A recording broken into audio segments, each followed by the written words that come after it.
Plants do something we can't. They turn sunlight directly into usable chemical energy. But what if a piece of that machinery could be moved into a human eye? Scientists have just done something that sounds like science fiction. They took the light harvesting machinery from plant chloroplasts and delivered it into mammalian cornea cells, and those cells started producing the same energy molecules a plant leaf makes in sunlight. Stay with me, because the real story is stranger and more limited than the headlines make it sound. Here's what actually happened. A team of researchers extracted thylakoids, the tiny stacked membrane structures inside chloroplasts where photosynthesis's light-capturing steps occur, from plants. They engineered these into a nanoscale delivery system they call LEAF. When LEAF was introduced to corneal cells, from cells in a dish up to animal models, it got taken up by the cells and kept working.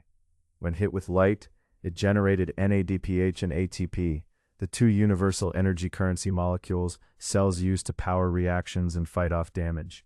In the cornea specifically, this extra energy supply helped calm down oxidative stress and inflammation, two things that damage eye tissue over time.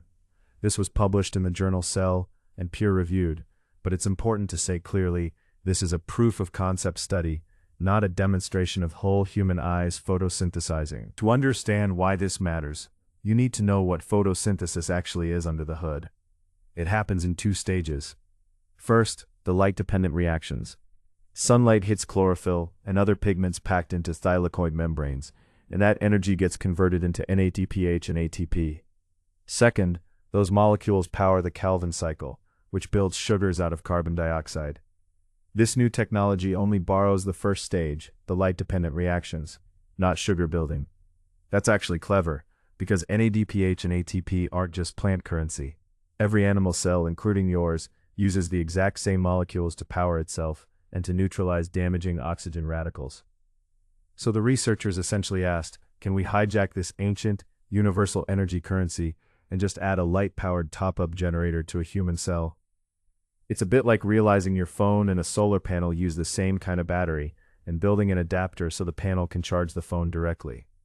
There's also a deeper evolutionary echo here. Billions of years ago, chloroplasts themselves used to be free-living bacteria that got engulfed by another cell and eventually became a permanent cooperative resident. That's called endosymbiosis, and it's how plants got chloroplasts in the first place. The researchers are drawing a comparison to that ancient event, though what they've built so far is a short-term therapeutic delivery, not a new permanent organelle living happily inside your eye forever.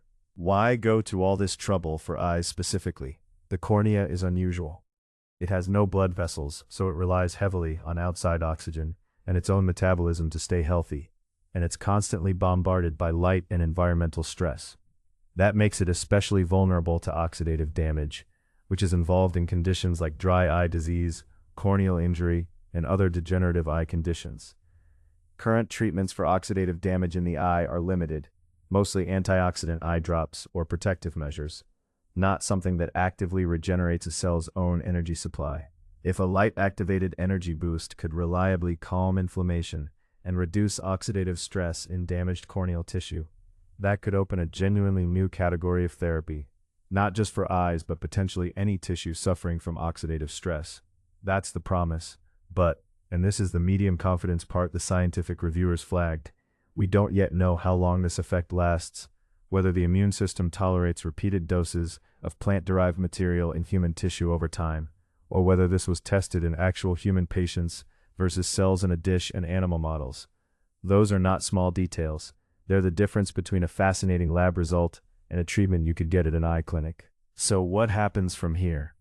Before anything like this could reach a doctor's office, it needs independent labs to replicate the results, longer studies to check whether the effect is genuinely durable rather than fading after days, thorough safety testing to see how the human immune system responds to a plant-derived nanomaterial sitting in eye tissue, and eventually actual human clinical trials. The researchers themselves frame this as an early-stage therapeutic strategy, not a finished product. If it does hold up through that gauntlet, the implications stretch beyond the eye. The same logic, using light and plant-derived machinery to top up a cell's energy currency, could in principle be explored for other oxidative stress-related conditions, from certain skin conditions to tissues affected by aging or injury. It's also a striking proof that the machinery of life is more modular and swappable across kingdoms than we usually assume.